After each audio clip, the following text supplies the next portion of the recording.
Hello, everyone. So I'm hoping this is all going smoothly. I can see people in the waiting room already, so that's good. So I'm sure people are here. Always the biggest problem with YouTube is that it's the time delay from literally starting from when I click start. It's literally like half a minute until I see it going live on my YouTube on my phone. So it looks like everyone's here. So as you start arriving, guys, if you can just obviously say hi and let us know you're there. Then we should be good to go. And I'm just going to obviously go around our social media, just make sure no one's lost. I can share the link to our social media, and then we can obviously get to going. So I'm going to leave you guys here in the holding room while I just go and do that. And I shall see you guys in a second.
Cool, and I am back, guys. Yeah, it looks like everyone's getting in okay. No one's messaging me saying they're lost, which is always a good thing.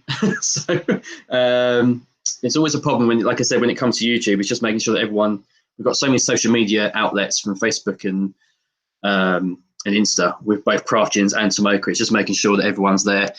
We get a lot of people as well that buy the tastings as a gift.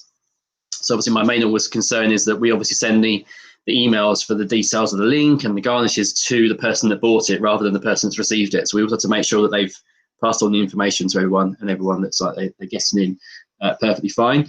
So this evening it is going to be myself and our special guest Jenny Allen, who's the brand ambassador from Pickering's. Jas is pulling man flu issues, and he's complaining that he's not feeling well, so he's not with us tonight. So we'll let him rest up, and then we will enjoy some amazing gin from Pickering's, which is a distillery up in Edinburgh. One of the first distilleries out of Edinburgh in 150 years. Famously branded as such. They've got this really nice quirky van that I've used on a lot of the promotional work, and it's big bold letters there that they're the first distillery out of that. So, but Jenny will go into a lot of detail in terms of the distillery itself. So you guys should have obviously your gin bottles like these. A lot of people have commented actually on these bottles. They are a little bit of a replacement from the ones we had recently because they ran out of stock. We tried these. We had one issue of them, one of them leaking for someone, so we had to replace that. But I think they're quite nice. They suit our branding with the black and the white. So we've got a few to get through, and then we'll go back to the original ones. So you've got your 4 gins. You'll have a regional tonic and a light tonic. And you'll have your garnishes that just sent out the email of what you should have. Now, obviously, some of them will chop and change, and if you didn't manage to get some, that's completely fine. I myself couldn't get hold of any lemongrass, mint or basil at my local Tesco, so I was a little bit short. So I've got my grapefruit, lemon and apple, which should be enough to get us through. And then Jenny will kind of instruct us on when to use those garnishes and which tonics as well. And you should also have a tasting glass. A few of you have purchased one. I've got my Christmas present one, which is my Northern glass, usually used for whiskey, but today is going to be gin. And then you shouldn't need the bottle opener because you've got cans nowadays for the tonics, which is fine. Obviously a knife for something to do your peeling and chopping with your garnishes. But other than that, let's bring Jenny on, and then we shall get going. Hello. Hello. Good evening, everybody. Hello.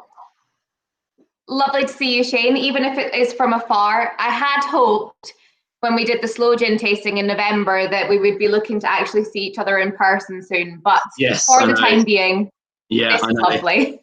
Yeah, I think everyone imagined a slightly different start to January than it has been, and it could well go on until March, April, I think, at this rate. So we're back doing what we do best. Could well do.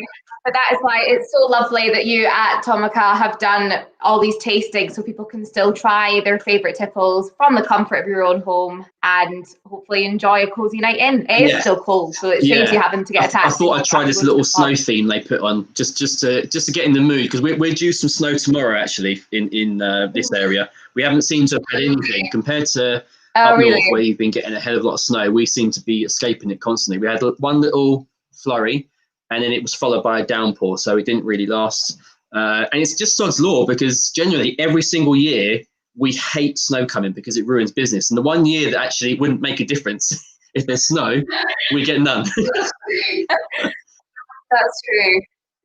The one year you can sit inside and look at it and think, oh, that looks nice outside, and I'll just stay inside and enjoy my gins and my whiskies. Scotland has been very snowy. Obviously, Shane said our distillery is based in Edinburgh. I'm actually personally based in Dundee, so just a wee bit up the road, and it's seaside. So I think we've missed snow completely because we're not mainland enough, but Edinburgh's been really hit by it a lot. Well, at least you get to enjoy it while you're stuck in. There's something to do. Cool, right. So let's get going. I'll leave you to get everyone introduced to Pickering. Like you said, I think a few people joined us for the slow gin, but here we get to look at the really good sort of two of your core ones, and then a couple of your newest products as well. Sure. So the way we're going to do tonight, because I understand there's some people who have maybe had Pickerings before, so it's good to get some new products in to try. And for those of you that have never had this gin before, we're going to start with the classic Pickerings gin. So this is our flagship London Dry gin and tonic gin. Number 2 on the list, I believe. Which gin are we doing second? So the second one is going to be the Scottish Botanical. Wonderful. So next up, we're going to have the Pickering's gin with Scottish botanicals. So this is using our classic Pickering's gin recipe and just putting a wee Scottish twist on it because we're coming up to celebrate Burns Night this week. The next one you'll be having, just to put in something a little bit summery and fruity, you're going to try the pink grapefruit and lemongrass liqueur. So this one's nice and light and refreshing, and it's pink, so it's nice for Valentine's Day coming up. So I'll talk you through a few different ways to serve that as well as a gin and tonic. And then to finish with, won't forget this one, this is the Forget Me Not gin, which we just released in 2020. So it's one of our newer gins. So hopefully from the range. What I've sent out is 3 and 4 the other way around. So sorry. Forget Me Not as 3. But if you want to do it the other way around, if you think that's a better way of doing it, we'll just swap those numbers when we come to it. I'll make sure everyone knows. I'll put on the control bar and that everyone can switch them around. That's fine. No problem, perfect. But from the range, hopefully everyone should enjoy something, and I'll kind of have a bit of a chat through the different ways to serve these gins. It's not just a gin and tonic, it's nice funky ways to enjoy them when you're still stuck at home as well. Excellent. So what we'll do, because I don't want anybody sitting any longer without a drink in hand and something to cleanse the palate and to start you off, we're going to start off with a taste of the first gin, which is the classic Pickering's gin. So it is a 42% ABV alcohol, so it is a little bit stronger. I would advise, if you feel like you fancy it, try the gin on its own first neat. That's a really good way to really appreciate the different flavours and the botanicals that are in the gin. And after that, we will be serving this one with the classic tonic and a little slice of pink grapefruit on top. So if you manage to get yourself a pink grapefruit in a nice glass with lots of ice. So without giving too much away, I'll talk you through the botanicals that are in this gin and where this gin has come from. And then we will then go through the actual story of Pickering's. But I want to make sure you've got a gin and tonic in hand before we really get into the story. I think that's the way they like it. Exactly. Good way to do it. So if you want to pour yourself a little taster, I'll just start off with my neat here as well. And then in your glass, just hold it away from your nose and just have a little smell to begin with.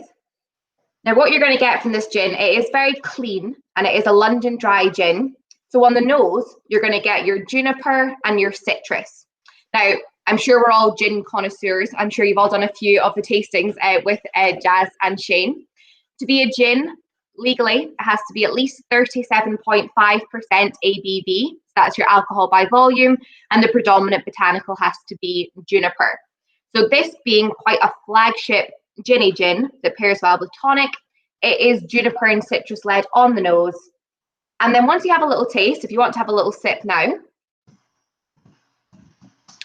in the aftertaste, you'll then get that lovely subtle spice that comes through on the palate. So you start off with that juniper that's got quite that piney essence to it. And you might get a slight tingling on your upper lip because it does have a little bit of a strength to it. It might not be your first gin of the night. If it's not, I salute you. You might get a slight tingling as it warms your upper lip. You'll then get that nice citrus hit from the lemon and lime. And then as it slips onto your tongue, you're then going to get that spice note.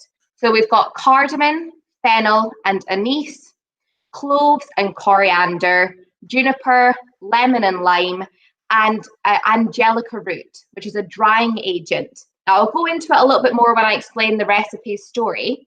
Angelica root is a drying agent which binds the botanicals together, pushing that juniper and citrus up to the front of the taste and then allowing for that subtle spice to travel through the rest of your taste. So what we're going to do, if you want to pop that into your gin and tonic, or if you're enjoying it neat, feel free to enjoy it that way. Gin and tonic with a little slice of pink grapefruit on top. Pink grapefruit is a really nice light citrus to put on top. I'm one of these people that will slice a pink grapefruit in half and then put a bit of sugar on top and eat it for breakfast, and it is quite strong. But when you sit it on top of a gin and tonic, it's actually quite a light citrus, and it allows for that lovely subtle spice to come through the rest of your gin and tonic taste as well. So everybody make up your gin and tonic. I am going to kindly ask Shane if he would be able to share a little video which is titled The Botanical Engineers. Just while you're making your first drink, it'll just give you a little bit of an essence about what we're about, give you a little sneak peek into the distillery, and then I'll explain some of the things that you see in the video once you've got a drink in your hand. So cheers, everyone. I'll make mine up as well.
Excellent. It works well. It works. Yeah. That took us a little bit of time before this video to figure out exactly how to get the video loaded. But that just gave you a little sneak peek into Summerhall Distillery where we make Pickering's gin. So sorry, I should have said with that gin, that is our classic Pickering's, 42% ABV. Serve it with the classic Fever Tree tonic. So just your full pelt, full sugar tonic and a little slice of pink grapefruit on top. And that is your Pickering gin and tonic sorted. So cheers, everybody. I think grapefruit really kind of helps elevate some of the citrus in there because it is generally quite a spice. And you obviously mentioned in there fennel, because I always find fennel when you use it in a gin, it's actually quite, it's a very careful botanical to use because it can be amazingly overpowerful. But that was really good. I agree, especially if you actually tell people that there's both fennel and anise in there. That can sometimes create a bit of a licorice note, which isn't to everybody's taste. But when you kind of pull the botanicals together and you get the warmth of the clove and you get the sweeter spice of the cardamom, it balances the other ones out quite nicely, that you get a dry and a sweet spice. Yes, so that's right, yeah. Everybody is enjoying their gin. So to give you a bit of background into Pickering's gin, the two gentlemen that you saw at the beginning of that video are our founders, Matthew Gamble and Marcus Pickering. Both were actually builders by trade. They met in a pub and became good friends. I think it was about 15 years ago now. No, it would have been longer than that, actually. A little bit longer than that. Very good friends, and they both had a building company together. Now, we are actually situated in what used to be the old Royal Dick Veterinary College for the University of Edinburgh. So known quite well in Edinburgh as the Royal Dick Vet School. It was the vet school from 1916 all the way through until 2011. And it was then bought over and made into one of Europe's largest non-government funded independent arts venues. Now, as you can imagine, 95 years it has existed as a vet school.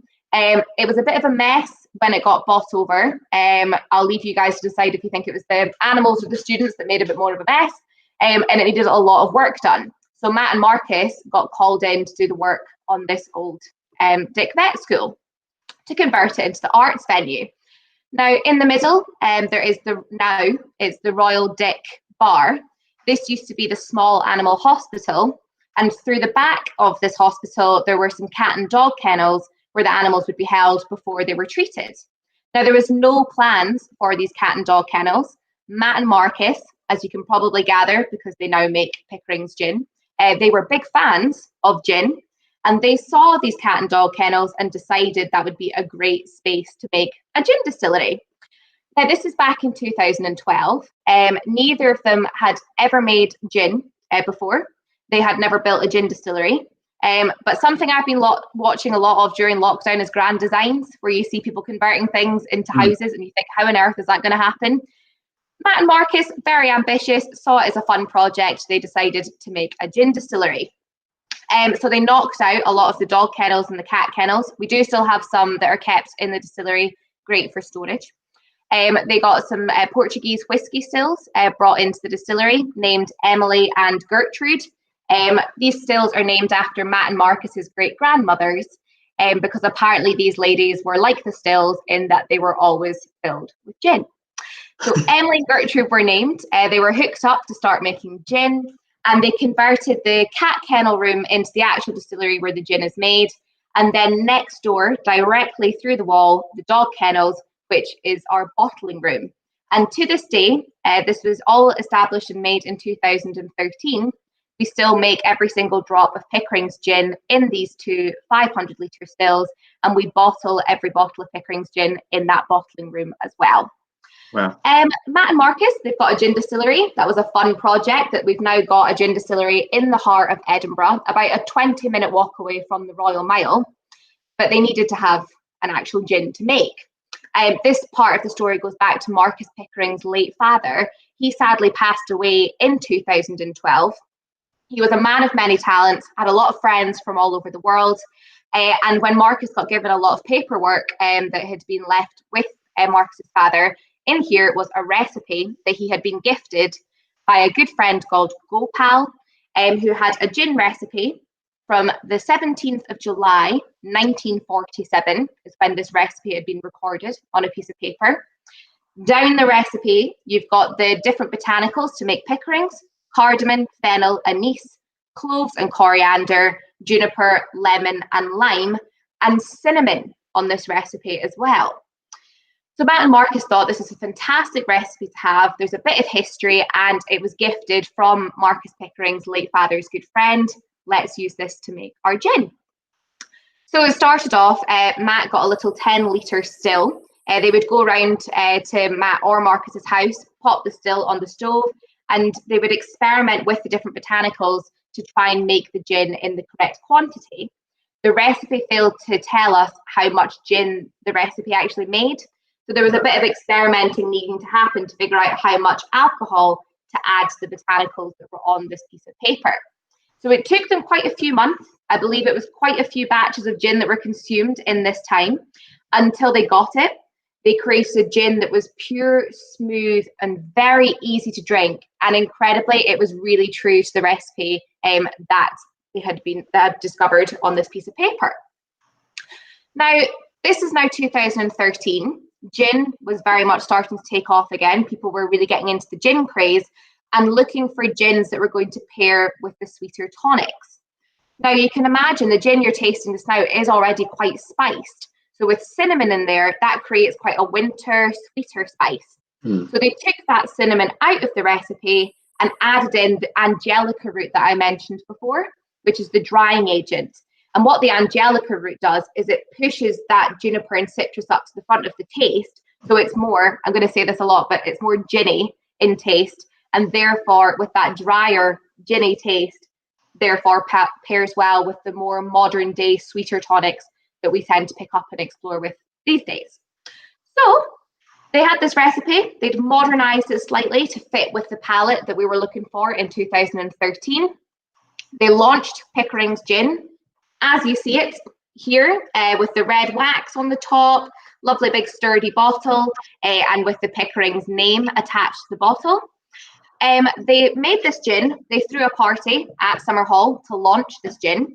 And it was actually a journalist that approached them, and he'd done his research and said, do you guys realize that in making your gin distillery in those old cat and dog kennels, you've actually made the first exclusive gin distillery here in Edinburgh in over 150 years. So this was obviously very interesting to Matt and Marcus. They'd gone from actually just selling bottles of gin out the side of the distillery through, you get the horse stable doors. They would just open the top hatch and they would just sell gin to people of Edinburgh. When people realised that this was the first gin distillery in Edinburgh in such a long time, business got very busy. The queue was lining up outside these horse stables, so they had to quit the day jobs. This has started as a bit of a hobby, quit the day jobs, and they turned to Pickering's gin full time.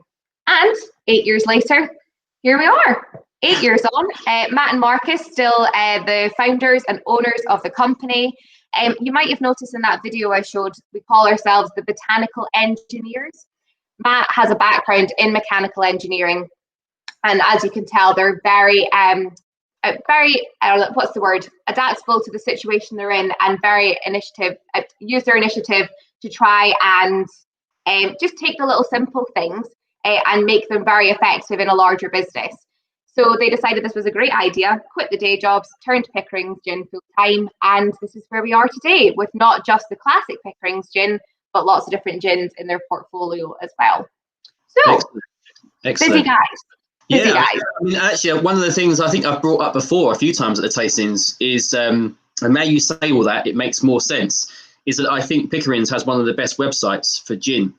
If you go to their site, everything's animated, and you've almost got like mechanical engineering in the GIF images of how things work. So you've got like, the gramophone, and it kind of mechanically works with, then the gin production on. You've got the van, you've got a lot of the bolts that move, and it's full of videos. It's not just a straight site with just text. It's very, very, interactive, which is, again, follows suit with what they're about.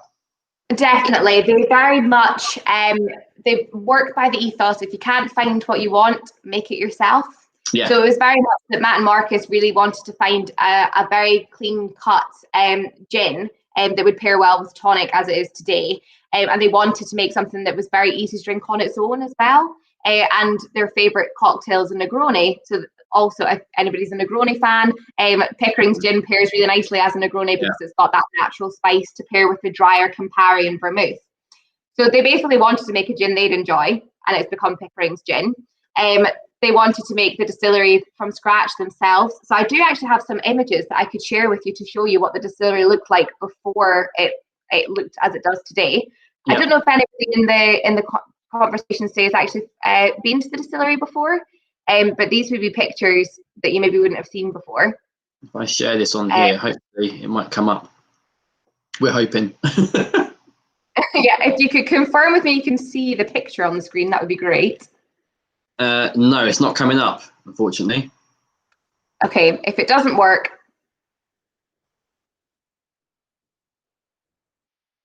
If not, you can try and email it to me and I'll share it from my end.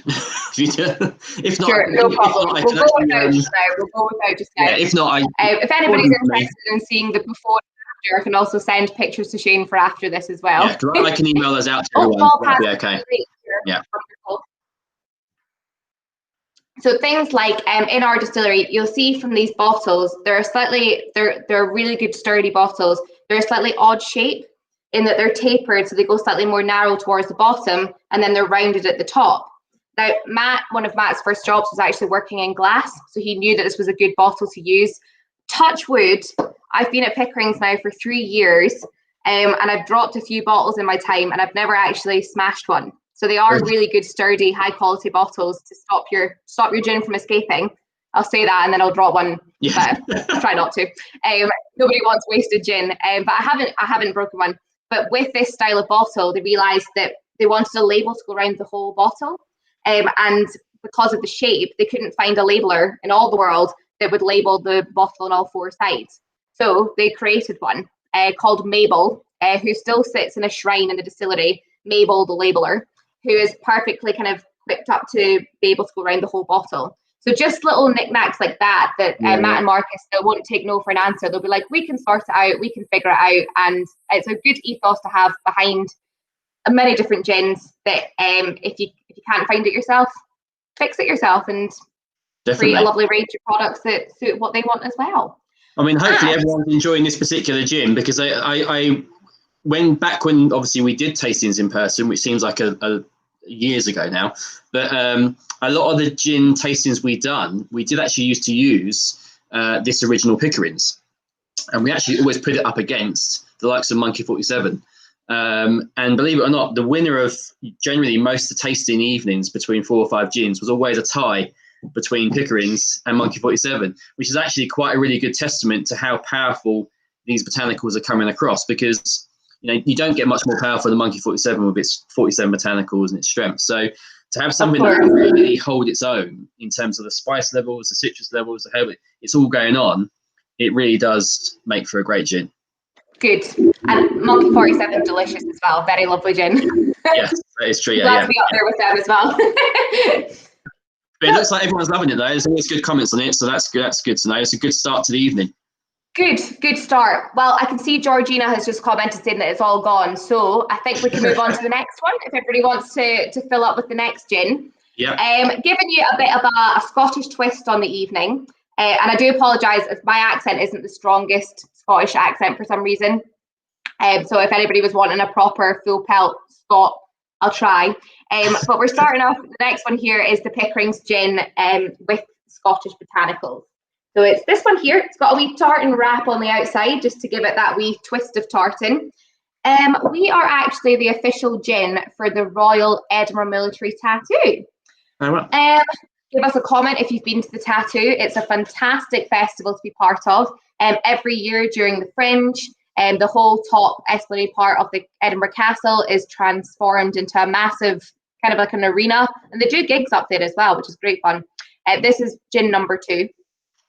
And as part of that, being the first gin distillery exclusively in Edinburgh, we were approached by the Tattoo back in 2014, I believe that was the first year that we did it, to create a gin that would be the official gin for the Tattoo.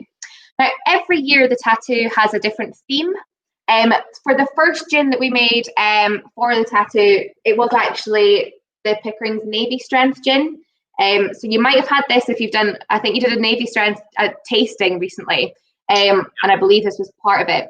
It's the same gin that you had to begin with, the classic Pickering's gin, but up at a 57.1% ABV, so it is a little bit stronger, and it's got the super cute black little fluffy hat on top. We'd call it a bear skin. You might call it a Bugsby. Yeah, potentially. I just call it a soldier hat. that's what I call it. There you go, soldier hat. That'll do. Wee hat for the bottle. We made this for the first year. Then when it came to the year after that, the Tattoo's theme was from east to west. So because we were obviously based on this original recipe, and even though in 2013 it wasn't quite what people were looking for in the gin world, fast forward a couple of years, people were looking for something a bit different. So they decided to bring out the original 1947 gin. So this is the gin that was actually on the recipe, but instead of using angelica roots, they went back and used cinnamon again. So this one's a lot more spiced. It's got a nice winter spice to it, and slightly kind of more aniseedy in taste as well. So that matched that theme. Fast forward to 2017, and the theme was a touch of tartan. So the guys decided to create classic Pickering's gin and add in 4 Scottish botanicals: bog myrtle, milk thistle, Scots pine, and heather. So if you'd like to have a little try of this gin, same again, if you want to have a little smell of it neat first, it is 42% ABV, your alcohol by volume, so the same strength as the first one that you had. Now, on the nose, it is quite ginny again. I know that's such a simple word to use here, but it does create a dry, ginny taste. It's that earthy pine, isn't it, that comes through? Absolutely. So for those of you who are in the gin world and know, juniper is not actually a berry, even though it gets called a juniper berry. It is a member of the pine family. So it's quite a small, concentrated little pine. It's not like a pine cone, but it's quite piney in essence. And then when you pair that with the Scots pine that's been added to this gin, it really does give you that kind of, it's a weird way to describe it, but green on the nose. It does just smell fresh and crisp and green, like a nice walk through the Scots pine trees. Scots pine was voted the national tree of Scotland in 2014. So you are getting an essence of that fresh air and that walking through the countryside in Scotland. You've also got in there your heather. So heather is actually a botanical that's quite interesting to use in gin because it's actually quite dry in taste. It's almost got a kind of earthiness to it, a bit of a yeasty earthiness, and it's quite got that kind of smell of a grainy malt. So if you're a whiskey drinker, you might quite like this one because it goes kind of back to that earthiness of the gin, but with a slight lemony note to it as well. So heather creates quite an interesting mixture of flavors, but also just gives it a nice fresh note. And heather is quite frequently seen as a token of luck. Queen Victoria, massive fan of Scotland and going for her country walks, brought heather back to England and was kind of gifted it as a present as something that was seen to be quite lucky and as a symbol of loyalty. So you've got heather in there, which gives it that earthiness and a slight lemon hint. You've got bog myrtle. Bog myrtle is on the slightly sweeter note of your herbs. Any Harry Potter fan? Yeah, I was going to say I can get sweetness come through. Definitely a little bit of sweetness from the bog myrtle. Any Harry Potter fans will know of Moaning Myrtle, who lives in the toilet. Yeah. Moaning myrtle is called that because bog myrtle flowers will stay on their own. If you see a field of bog and there's a little flower, there's a little bog myrtle, they kind of grow on their own in the fields. So she got J.K. Rowling called bog myrtle, Moaning Myrtle after bog myrtle because she's on her own and she's in the bog. So back to the tasting side of the gin, it does create a slightly sweeter note and slightly floral as well. You've got your Scots pine, which hooks up with the juniper to give it that pininess, and then to finish off with the milk thistle, quite commonly thought of to be a healthy. Good for your liver, exactly that. Liver, yeah. So you can drink loads of this. Definitely not what I'm saying. I know this is recorded, so please don't take this as a health advantage. But that's what milk thistle. You get milk thistle tea, milk thistle tablets. But what it does to gin, it actually gives a slightly bitter taste. It's from the same family as a daisy. So not that I'd recommend people go out and eat daisies, but the kind of flower and the bitter note that you get from that plant. So when you put your bog myrtle, which is sweet, you've got your heather, which is earthy, you've got your Scots pine, which is piney, and you've got your milk thistle, which gives it a slightly bitter note. Combine all those flavors together, you get that green, that kind of fresh crunch into an apple or a pear, that kind of note comes through in this gin. So for that reason, we would recommend it again with the classic tonic, so your Fever Tree standard tonic.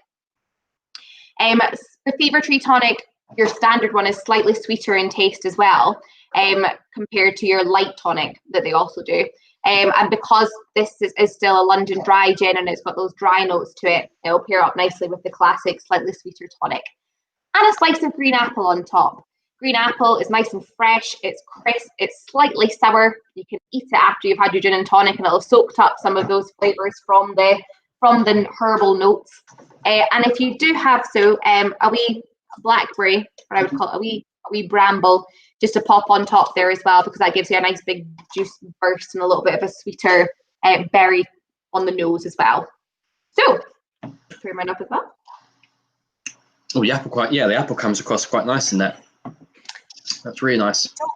Because it does obviously have that gorgeous kind of green fresh note to it, but because you've still got the Bombay spice in there as well, you've still got your cardamom, fennel, anise cloves, and coriander. Apple's quite, again, a nice light one. You don't want a big squeeze of lime or lemon on top. Apple just sits nicely on top, so you can really appreciate that mix of the spice flavors from Bombay and then the fresher herbal notes from the Scots. It's you're right. It's almost that kind of forest, almost essence. That's what you kind of imagine when you're drinking it. It's the earthy pine really does come through. It feels on the neater when it was neat. It comes across spicier than now it is with the tonic. But now with the tonic, the spice kind of died down slightly. I've got a bit more of that citrus coming through. I don't get too much of the sweetness now, but I'm getting more of the apple coming through. I think that's what's kind of now taken over that, I think. We often get people that would ask us if there is actually apple in the recipe. So if we use apple peel as a botanical in the stills, not that at all. It's just added after as a garnish. But I think naturally you want to pair the botanicals that are in there with something that does have a little bit of a sour note. No apple in the actual botanicals, but it does complement it really nicely. Even if you're not a massive tonic fan, I realise not everybody's a fan of tonic.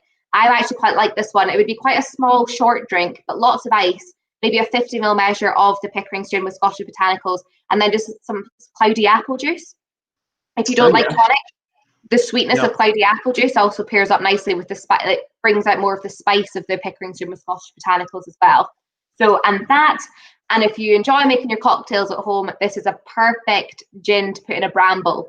So if you've got a nice bit of creme de cassis or even a slow gin to pair in there as well, and make it into a bramble at home, it's a perfect one to have that mix of flavors and really play around with them in a cocktail as well. So certainly recommend it as a wee bramble serve at home. Yeah, I think a bramble would work really nice with this, actually. You're right, definitely. And we always like playing around with cocktails. A lot of our followers do as well, so that's real good. Definitely. So for a bit of a background, this 2017, the theme for the tattoo was a touch of tartan. So we did have a separate bottle, which was a slightly smaller bottle, and it was in a plastic wrap, which was just the tartan. So you might have seen that bottle before. 2020, every year now we've used the same recipe to be the official gin for this festival.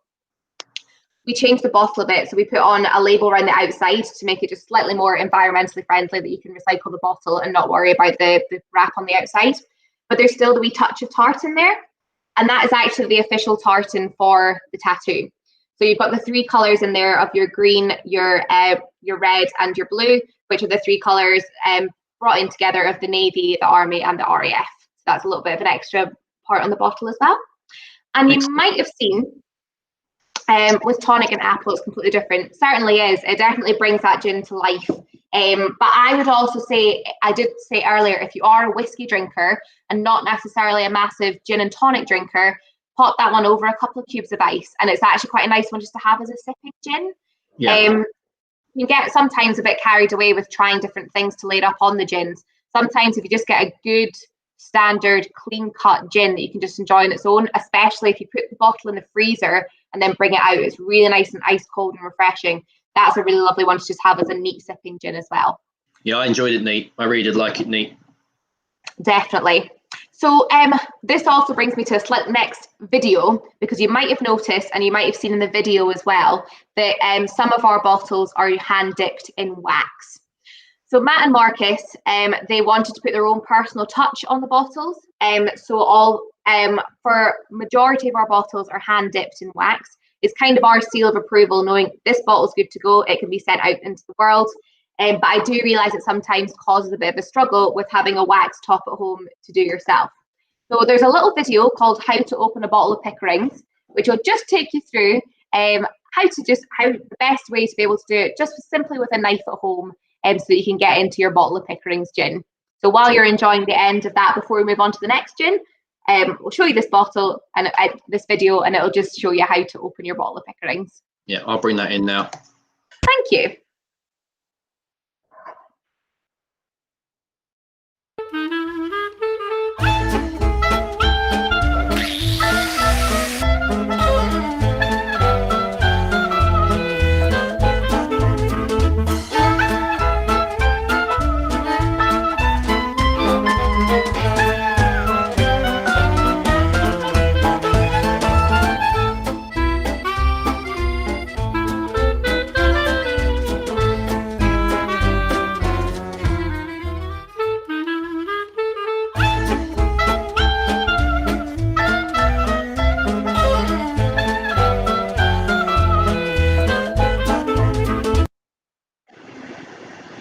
Love it. There we go. I actually wish that I'm awful at opening ones with wax, and I obviously having to pour these out for the tasting. I had a right mare with it. I think it was the forget-me-not. I wouldn't be surprised if a few people might say, "Oh, I've got a little bit of blue in mine." A drop of wax, I think. Sorry, I could have done that for you and set them down that way. It's just like, the reason I show a video is because sometimes I get a bit nervous if it is on camera and I know that I'm being recorded and then it's wrong. So the video, it's all done, but it does come as a bit second nature now. So basically, we hand dip the bottles in wax and hold the bottles at a 45-degree angle. And when you do that, it creates an air bubble between the cork and the glass. So that when you pull it back up again, the wax will drip and there's a wee air bubble forms. So you just pop the knife in the little air bubble, pull the bottle round, and then hey presto, it should just come off in that way. So it's easy when you know how. When you know how, totally. Yeah. We, as I say, distill all the gin in Summerhall Distillery. We've got the two stills, Emily and Gertrude. We make the gin in the stills and then it goes through to the bottling room where we sanitize the bottles. So we basically, with an empty bottle, spray the inside of the bottle with gin, and that just clears out the inside and makes sure that the bottle's good to go. We then have a little vacuum, which we basically pop the bottle underneath a little tube and it'll vacuum the air out of the bottle, and then the bottle gets refilled with gin. And then after that, we then want to hold the gin in, so we use a cork. And the cork was chosen because it's a good traditional look on your bottle, and you get that very satisfying noise, that time for a gin. It's a good noise to have when you're opening your bottle. But we don't have a special machine that does it for us. I mentioned that we were in the cat and dog kennels, and across the way in Summerhall, there's also Barney's Brewery that makes Barney's beer. So we borrowed a beer bottle capping device from Barney, which is simply a lever. You put the cork underneath and pull the lever down, and that inserts the cork into the top of the bottle. Barney has not got it back, and it has been 8 years. So I think he knows that borrowing more meant giving it to him. But that still corks every single bottle of Pickering's gin. We upgraded from the labeler that I mentioned earlier called Mabel, and we now do have a little conveyor belt. So it's the only automated part of the process where the bottles go down the conveyor belt and get the label stuck around the outside of the bottle. And then last is the hand dipping of the bottles into wax, which just puts the seal on the top of the bottle so that you know that one of our guys, there's 3 guys in the distillery, one of those guys has signed the bottle off and it's good to go for you to enjoy at home. So that kind of gives you an idea. The gin process from start to finish, a 4-day process, all takes place within the 4 walls of some old cat and dog kennels. So quite quick. Excellent. Love it. So without further ado, we'll move on to the next gin. So this one is going to be, are you doing the pink grapefruit, right?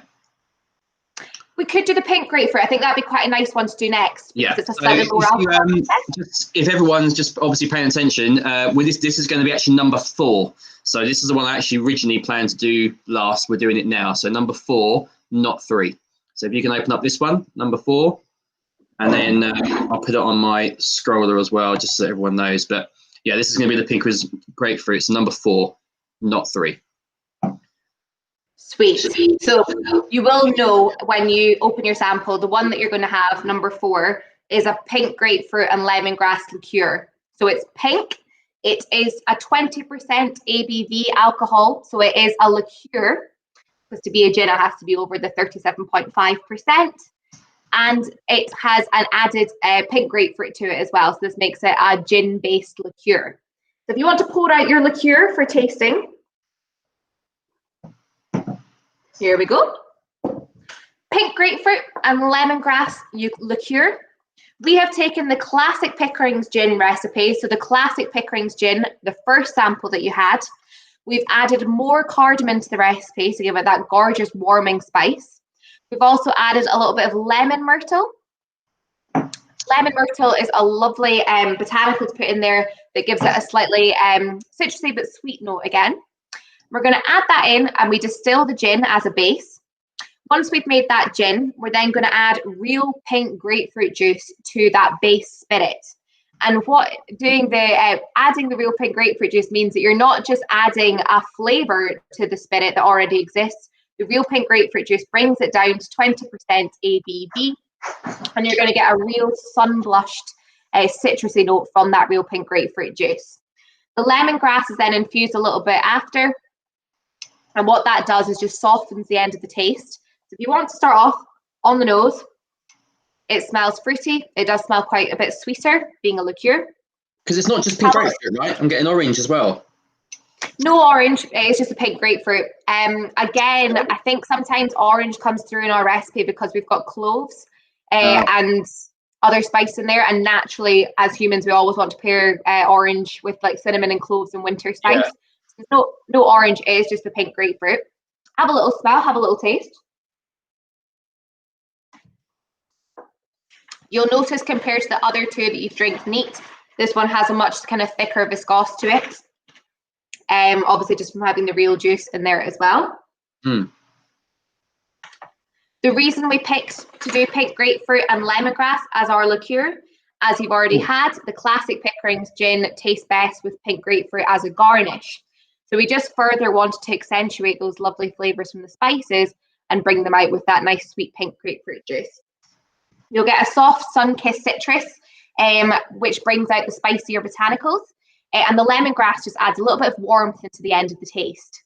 So this one, we would recommend it with the lighter tonic. So if you've been given the Slimline or Fever Tree Light Tonic, pop that into a nice big glass with ice.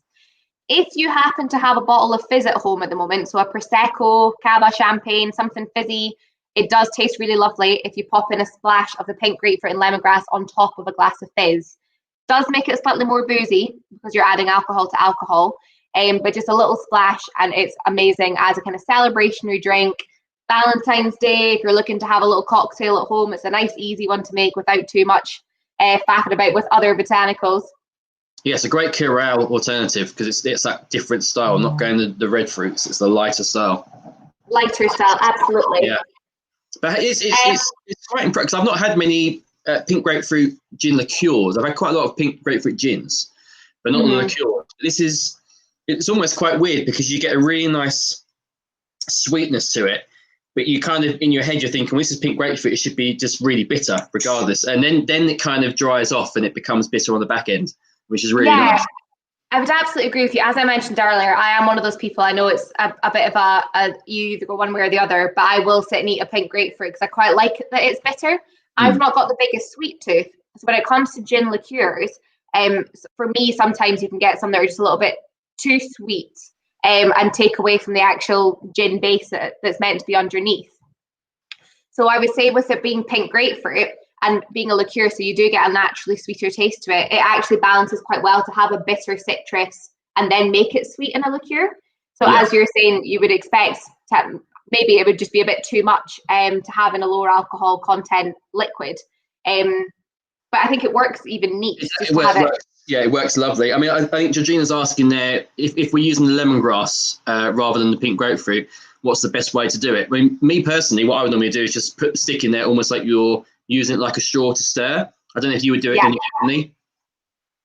Nope, that would be exactly it. Well done for picking up lemongrass. I messaged and said you would need pink grapefruit. I know pink grapefruit, lemon and apple. They're good base ones to have for the gins that we're trying today. And then if you wanted to jazz it up, lemongrass, and it is slightly more difficult to get your hands on. I've got that lazy lemongrass that you get in a tube, which doesn't really work with drinks, but great for cooking. But well done, Georgina, for getting a stick of lemongrass. Absolutely, as Shane just said, if you've got a tall glass, just kind of slide it down the side of your drink and just give it a wee stir. And lemongrass very much comes through on the nose as being a slightly more, you wouldn't, obviously don't eat lemongrass and just eat it bitter, but when you pop it into a drink, it infuses quite nicely into the tonic and maybe takes away from the sweetness a little bit of the pink grapefruit. Yeah. So it depends if you want to cut through that sharpness of the citrus. If you want to intensify the citrus, pop in pink grapefruit with your light tonic, or pop in lemon or any other citrus. If you want to cut through the sweeter notes of the liqueur, this is where I would recommend mint or basil, because as you'll taste it, it's not got as much of a herby note as the last gin that you had. It is very much your sweeter gin with the spices of the Pickerings. So mint or basil. I especially like this one, actually. Nice big balloon glass. I actually have ingredients in front of me, but I keep talking too much. Nice big balloon glass, lots of ice, a 50 ml measure of the pink grapefruit and lemongrass liqueur, maybe another 75 mils of Prosecco or fizz or something sparkling, and then splash on some soda on top. So you get your kind of bitter spritzes. Yeah. Because this has the bitter note of pink grapefruit, it works really well as a spritz. And then add in your mint and your basil to then give it just a little bit of a lighter lift, so you're not overpowering the flavour of the liqueur with something stronger. It's interesting there as well. Nick's pointed out, I agree, I got a little bit of ginger. It's almost like ginger, but almost like, I don't want to say cherry, almond maybe, something along that lines.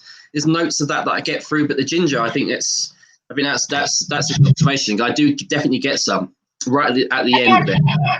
Interesting. When it comes to Pickerings, we're obviously all of our gins are based on this original recipe. So our hope as a brand, and what we always strive for, is to make sure that recipe and those spiced flavors of Pickering's gin you're able to pick up from all the different gins that we make. So things like we've already mentioned, potentially orange popping up. Orange isn't in the recipe, but because we've got spiced botanicals that do suit an orange profile, you just naturally kind of get a little bit of an orange note.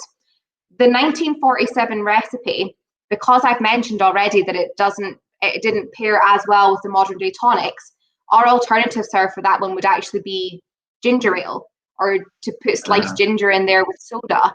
Yeah. So ginger, again, we hear people saying, "Oh, is there ginger in that recipe?" No. But just naturally, as humans with the different flavor profiles that we know, you will pick up different flavors that pair nicely with where the gin comes from. So ginger and an Indian-based gin are going to be a really nice pairing. So next, while it's not in this one, you've got a good palate because that's coming through in the botanicals that we pull through from Pickering's gin. Ginger's a really nice pairing to go with it as well. And somebody else mentioned breakfast drink again. Yeah. I wouldn't, obviously, from a health point of view, I'm not going to say yes, drink them at breakfast, but on the mimosa side of things, if you are, when we all get out of lockdown and we're all going to hopefully be having a good time a lot of the time, a wee mimosa drink, dash in a little bit of your pink grapefruit and lemongrass with your Prosecco. That real fruit juice just gives it a really nice fruity lift as well. So everyone there, Bob and Vicky are both saying a great summer drink, and that is right. I think this would be great in summertime. I mean, even now, it kind of still works as like a warming drink. I mean, I'd probably have it neat to have it as like this time of year, a bit more warming, because it kind of comes across as that. But I think once you start adding the tonic, which I've just tried now, or the Prosecco, I think that'd be great for summer. It's great. Absolutely. Get out to the picnics eventually. It would be great for that. Oh, hopefully soon. Absolutely. So winter time, on its own over ice, super easy to drink. I actually had a little bit last night over a bowl of ice cream because it works quite well as a thicker viscous liqueur. So a nice one as a wee dessert liqueur. Moving into the summer months, Valentine's Day, Mother's Day, everything that's coming up over the next few months. You've got the spritz, you've got the mimosa and a Prosecco, a mojito, if you want to do a nice fresh gin mojito. Great. Oh, yeah. Obviously, we've got the mint and the basil, chuck it all in there with some soda and a wee bit of lemon juice or pink grapefruit juice. A pink grapefruit Collins, so a bit of fresh pink grapefruit juice and soda. Trying to think of other ways that we've had it. Did you freeze it down? How thick did it get when you used it for the ice cream? Did you put it in the freezer? Did it get quite thick? So no, it didn't actually make it into because it's still higher than science. It's like higher than 17% ABV. It won't actually freeze in the freezer. You'd have to put it with other juices for it to actually freeze down. But just like cold ice cream. Usually they get like a little bit more. Yeah. So lots of different ways you can play around with that. And I would say jazzing up a gin and tonic If you take it just your classic Pickering's gin and tonic, do a 25 ml measure of your Pickering's gin. If you want to accentuate the garnish that we put in with the classic Pickering's gin, which is the pink grapefruit, just chuck a 25 ml measure of the liqueur in, and then you've got a slightly fruitier gin and tonic to enjoy as well. Did anyone manage to get hold of the, because I didn't, my Tesco's is useless, but did anyone manage to get hold of basil? Because I can actually, in my head, if I think of the flavour basil, I think this would work great with this. I don't know if anyone's actually used basil with it at all. Or if they have, try it now, because I think that those flavours will really complement each other. Absolutely. So that was the liqueur. So I thought I'd just go with that one because it just makes a slightly lighter break for the different gins that you're going to be trying. And the last one that we're going to have today is the Forget-Me-Not gin. Yeah. So the Forget-Me-Not gin just came out last year. We actually released it back in January 2020 in a smaller bottle. And then we went into lockdown in March on the 23rd. And this became, this is gin number 3 because I mixed things up a bit, sorry. This is gin number 3. So we're going back up to a full strength gin. This one's 37.5% ABV. We brought this one out at the beginning of last year, and then we went into lockdown. And this gin actually became one of our highest selling, most popular gins in 2020. I think possibly because of the name, the Forget-Me-Not gin. So Forget-Me-Not petals, gorgeous little flowers that are often given to people as a token of love. It could be a Valentine, a romantic love, or it can be familial love very much as well. Just traditionally, they are given as a token of, don't forget me, I've not forgotten you, here's a little flower. And so we decided, why not pop that in gin and see what happens. So when you pour it into your glass, if you want to do that just now, I'm going to join you on this one because it's been a while since I've had this gin. And it's slightly blue, right? It's not just my eyes. It's slightly blue, yeah. So you'll notice it is just ever so slightly, and that's because we've not added any colouring to it. It is natural. Forget-Me-Not petals, when Matt and Marcus were having a bit of a play around, they noticed that they were actually slightly turning the colour of the gin, just a slight blue hue. And when they add in butterfly dream petals, they also slightly turn the gin slightly blue as well. So it's completely natural colouring, and it just gives the gin something a little bit different, and just accentuates that it does have Forget-Me-Not petals in there as well. And when you when you put tonic into the gin, it turns the gin ever so slightly to a kind of lighter pinky note. So it's not the biggest colour changing blue ones that you got out there, but on a lighter scale. Yeah. So it's not a colour changing gin, but naturally the way that science works, the Forget-Me-Not petals, when they do react with the fizz of the tonic, it just goes an ever so slight light pink tone. Yeah. In here, you've got your, again, classic Pickering's gin recipe. So you've got your anise, your fennel, and your coriander, giving it that natural Bombay spice. You've then got some heather in here as well. So we mentioned earlier the heather gives it a slightly more earthy note. You've got lemon myrtle as well. So lemon myrtle, again, slightly sweeter. It's a Mediterranean flavour mainly. So it gives it almost a slightly oily note to it too. In the gin, and then your Forget-Me-Not petals, a slightly sweeter note. Have a little smell again. It's slightly less ginny, I think, because the sweeter floral notes come through the gin quite a lot here. Maybe the lower ABV as well, because you're slightly lower at 37.5. Slightly lower, and there's not a drying agent in here as well, so it doesn't push up that ginniness to the front. So it's quite an all-round bodied gin. It still has that essence of Pickering's having that natural spice, but again, you then get that slightly sweeter flavour from the Forget-Me-Not petals. The lemon myrtle also gives it, I think, a slight kind of lemon sherbet note on the aftertaste. So it is slightly citrusy as it settles into your palate. Yeah, a little bit of fizz on the end, right on the end. But it's a little bit of fizz. Yeah, it's quite floral though as well. Definitely more on the floral side. Yeah. And then that lemon sherbet note just coming through on the end is just that lemon myrtle working with the heather and the Forget-Me-Not petals to kind of combine together and allow a kind of bringing all the notes together, if that makes sense. So you kind of go through the different waves, and at the end, that slight citrusy makes you think, oh no, it is still a gin with a citrus and juniper-led note. But in the middle, you've got that more floral note coming through. And there's definitely like See, the spice is almost like is it fennel or is it something that's sour? That's what I get first. I get like almost like a nice floral tone. Then I'm getting that spicy kick, the dryness, which kind of comes across a little bit as fennel, and a little bit of citrus. And yeah, for me, it's like it's a very dry finish at the end of it. Very dry finish. That's what I was looking to say. It takes you back to it being a London dry gin. But in the middle, you get the kind of different notes and the different dances coming through from the different botanicals that have been added to the Pickering's process. So it's certainly delicately floral, but with a definite kind of punch of that lemony citrus in the middle. And then as it settles, you're like, that is a Pickering's gin. It's still got that spice to it. It's got that drier London dry note to it. And then as it finishes, it's nice and smooth. So I think you could drink that one on its own as well. But as always, we've got to serve. So if you did a longer glass again, and I would recommend again with this one, your Slimline or your Naturally Light Fever Tree Tonic. And on top of this, a little lemon twist. Lemon twist, or if you are like me and slightly scared of getting the skin off the lemon, a wee chunk of lemon, just a wee slice. a wee slice, maybe that sounds more delicate. A wee slice of lemon to pop on top with your Naturally Light Tonic.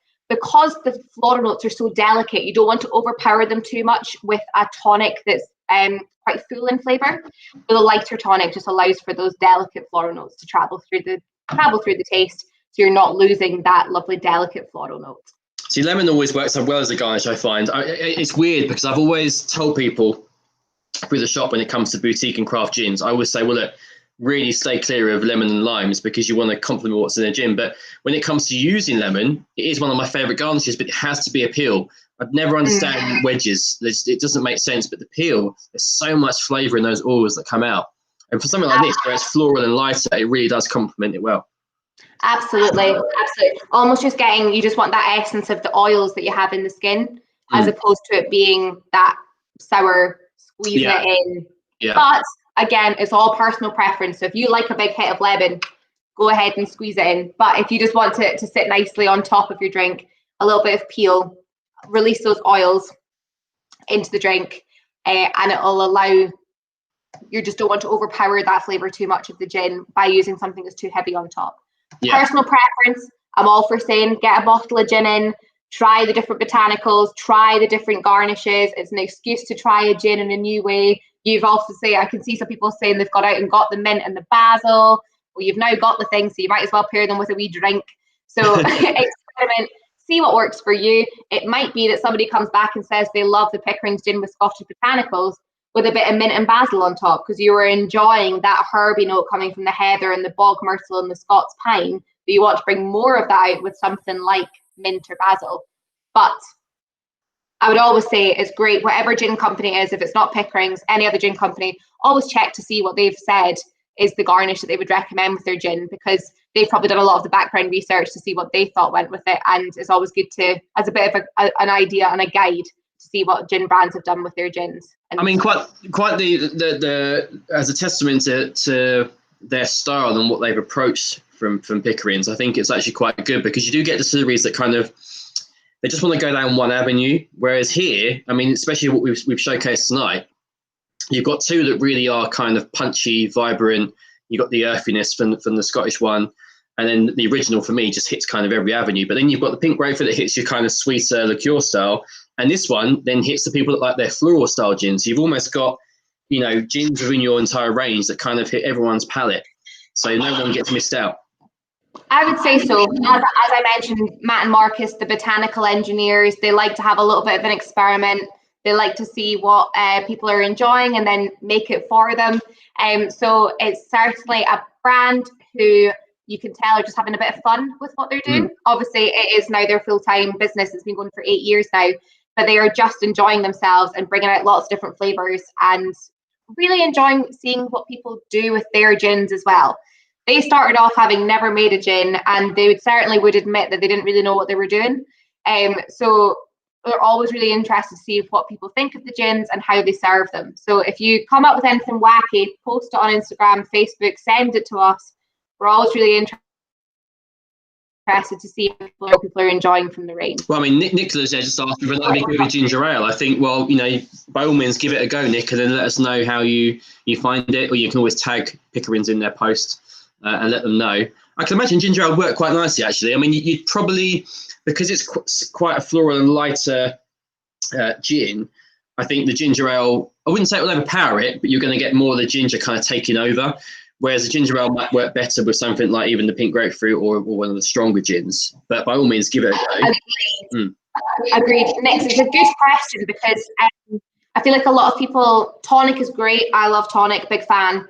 But we all know a gin and tonic now as well. So it is quite good to experiment with different mixers. So it's a great question. I would agree with Shane that ginger ale, you wanted to go with more of your savoury spice, as it might just crowd a little bit of the lighter floral notes, where tonic doesn't do that because tonic is naturally a little bit drier and sweeter. Ginger ale's sweeter and a little bit more fiery, shall we say. So yeah. I would say give it a try.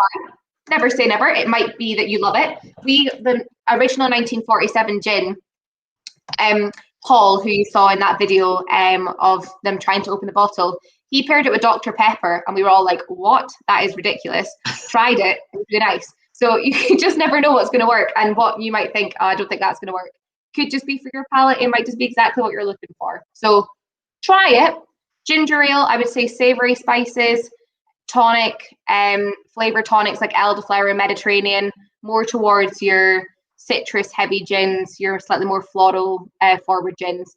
The classic Pickering's gin, definitely give that a try with ginger ale. It's a totally different, it totally brings out different botanicals in the gin from the tonic. So I'm tempted to try the Dr. Pepper now. I've not had that before as a style. That's very different, to put it that way.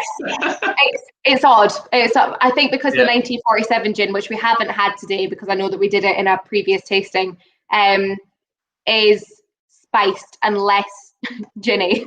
Right. I know I keep using that word. It's the best way to differentiate between the classic Pickerings and the 1947, which is more spiced.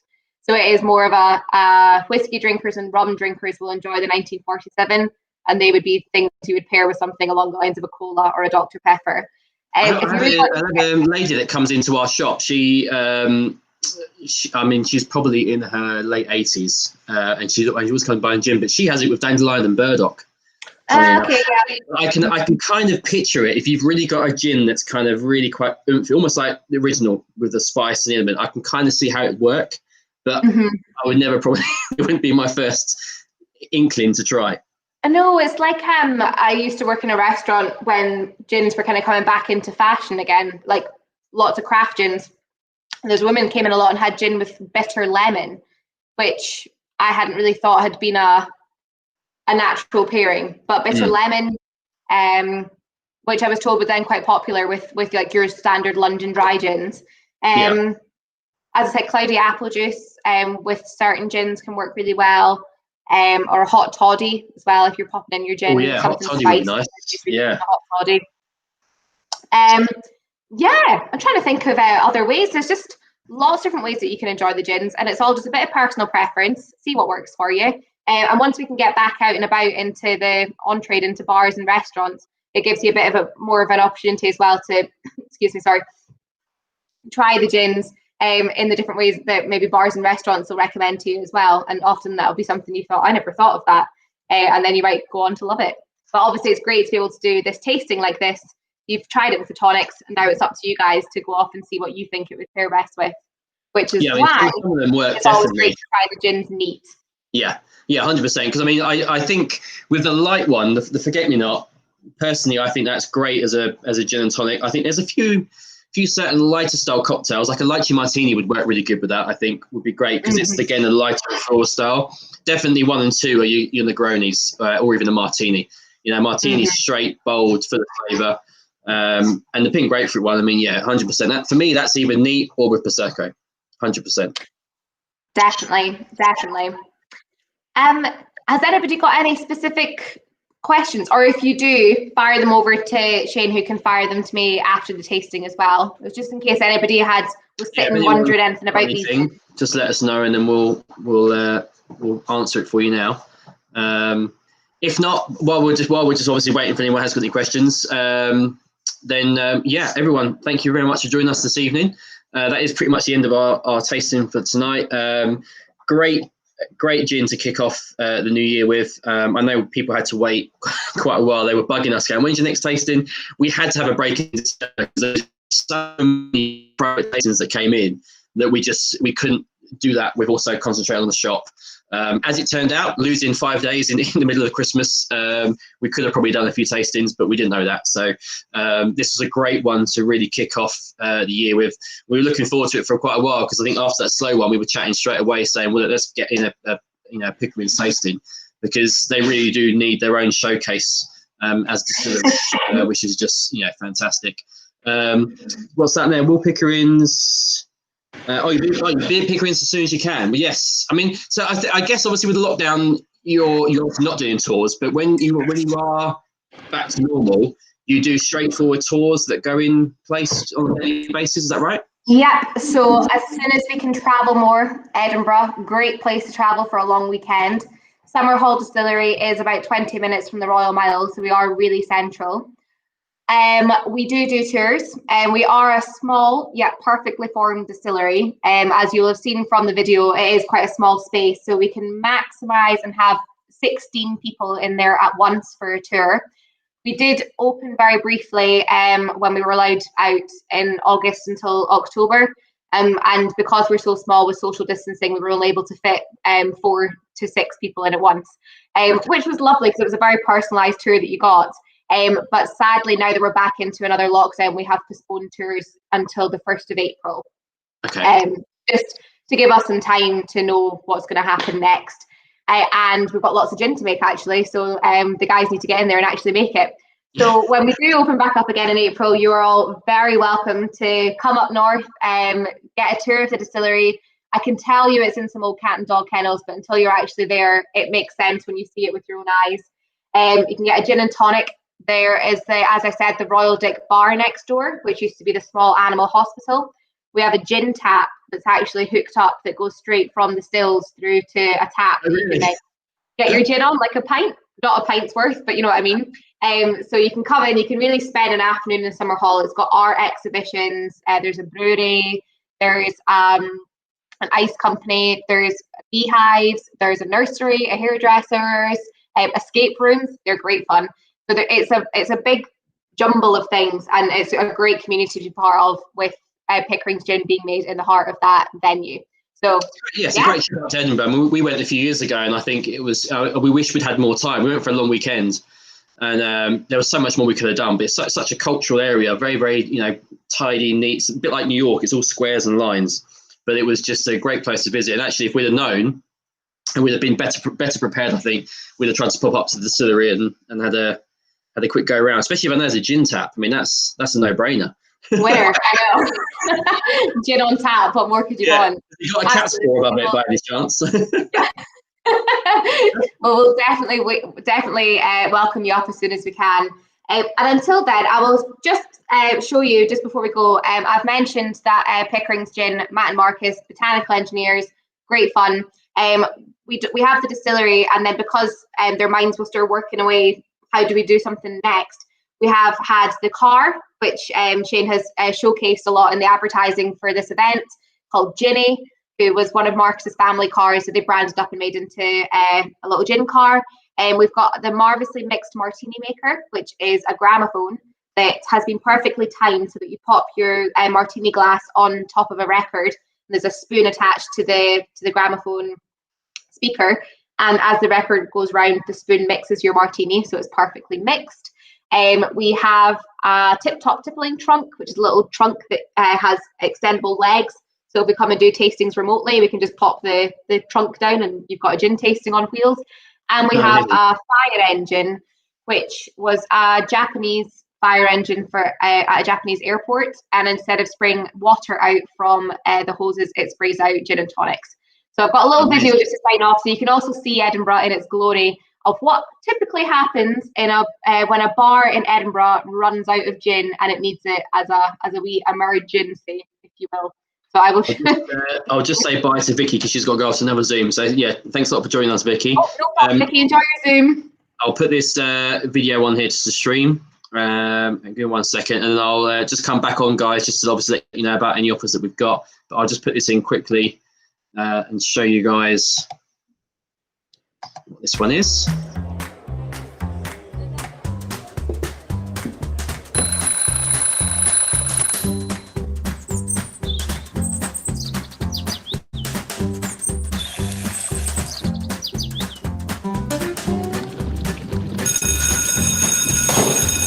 We got one!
Love that fire truck. Fire truck of gin. That's amazing. I mean, you ask why exactly, but why not? It's so if you find yourselves in Edinburgh and you see the fire engine going past, chase it. It's got gin in it. Yeah. So I think that kind of summarizes and sums up what we're all about. To give a brief kind of conclusion, Pickering's gin, all based on a Bombay recipe from India from 1947, all made in the home of Summerhall Distillery in the Old Dick Vet School in Edinburgh, and lots of different products for you to enjoy, lots of different ways for you to enjoy them. Do follow our social media, Facebook and Instagram and Twitter. We're always putting up fun ways to enjoy the gins. So I hope you enjoyed your samples. I hope you enjoy the rest of your evening. And I'm going to go and drink the samples I poured that I didn't drink because I was talking too much. So that's Saturday night sorted. Thank you for having me. Excellent. Yeah, thank you, Jenny. Obviously, yeah, from everyone else and myself, thank you very much for obviously giving up your time this evening and talking us through Pickering's gin, which has just been fantastic. We've got, obviously, we picked a couple of elements in there to really looking forward to the next couple of weeks for Valentine's. So obviously, you've got the pink grapefruit gin there as well from Pickering's, and you've got the forget-me-nots, which kind of simulates that whole kind of, you're thinking about someone. So we've got a little special offer on the forget-me-not. I mean, obviously, you've got your tasting card that came in your tasting pack. So that gives you 15% off. So it's a huge discount off anything you purchase from tonight's tasting from our site. Just use the code that's there. And we've put on there, in fact, I'll post the link here now. This gives you a direct link straight through to what we've done is like a little heart-shaped hamper, which will have the forget-me-not gin 20 cl bottle with a couple of tonic bottles in its little heart-shaped hamper as well. So it's great Valentine's Day gift. Let someone know you're thinking about them. And that, once you've used your code, will come in at £15. So it's a great little gift that you can buy. We'll send it straight out to you, and you'll have it within a couple of days anyway. So that's no problem. And then obviously any other gin you want for this evening, especially the pink grapefruit one, which again will be great for Valentine's. Top that with Prosecco, like you said, around the dinner will be just great. And then use your 15% code off for that. In terms of other tastings, the next ones we've got are actually whiskey based. We do have, if anyone's seen our cocktails on lockdown, which is actually on Valentine's night itself. So that is literally a cocktail masterclass, much like we did with swinging cocktails back in June, I think it was, in fact. Loads of people had a great time on that evening. This is very similar. This time the theme isn't so much prohibition, it's kind of the 80s cocktail theme. So it is very much you're in a Tom Cruise, looking at 80s cocktails, a little bit cheesy. I've got a really quite quirky one that I'm just really looking forward to showing people, which will be just fantastic for the evening. But yeah, links I think are on our social media for those, for tickets if you need that. But other than that, again, thank you, Jenny. Thank you everyone else for joining us, and we shall see you as soon as you can at the next tasting. Have a great weekend. See you later, guys. Thank you. Bye.